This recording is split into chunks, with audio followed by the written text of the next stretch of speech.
Ne yapıyorsunuz? Oyun mu oynuyorsunuz? Ay çok güzel oyuncaklarınız var. Oyun oynayalım mı Elif? Ben de oynayayım mı sizinle? Olur mu? Ay çok güzel oyuncaklarınız var ya. Ben de oynayabilir miyim sizinle lütfen? Aslan sen ne yapıyorsun? Ay paralarınız da mı var sizin?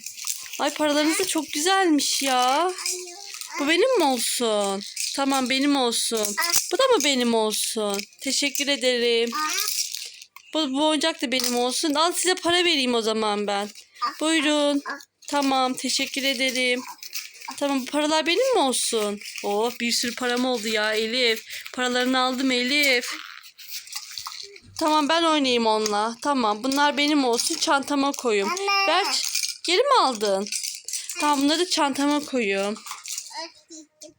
Ah, onu da bana verse benim hiç param yok. Bana ver lütfen. Oh bütün paraları da aldım. Oyuncağınızı da alayım. Oh teşekkür ettim. Bütün oyuncaklarınızı aldım. Oyuncaklar benim oldu. Oyuncaklar benim oldu. Aslan düşersin dur. Ay çok güzel ya. Çok güzel oyuncaklarınız var. Elif. Bu oyuncaklar senin mi? Hepsi Aslan'ın da var mı içinde? Elif. Var mı Aslan'ın oyuncağı da? Ay çok güzelmiş ya. Şu ayıcık çok güzel. Şu ayıcığı ben alabilir miyim Elif? Ha? Şu ayıcığı alabilir miyim? Ortadaki ayıcığı. Tamam ver. Ben alayım. Ay çok güzel ya. Çok beğendim. Ver çok beğendim ya. Ay. Elif. Elif bir şey diyeceğim.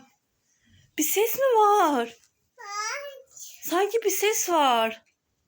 Allah Allah bir ses duydum sanki. Sen de duydun mu Elif?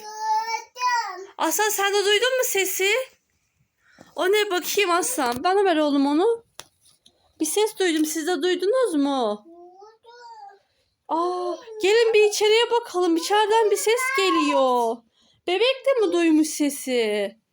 Hadi gelin bakalım içeriye. İçeride bir ses geliyor içeriden. Hadi çocuklar gelin içeriye bakalım. Bir ses duyuyorum. Ben duyduğumu siz de duyuyor musunuz? Hadi gelin içeriye bakalım. Değişik bir ses duyuyorum. Bir uğultu geliyor, bir ses geliyor. Duyuyor musunuz? Bak, dinleyin.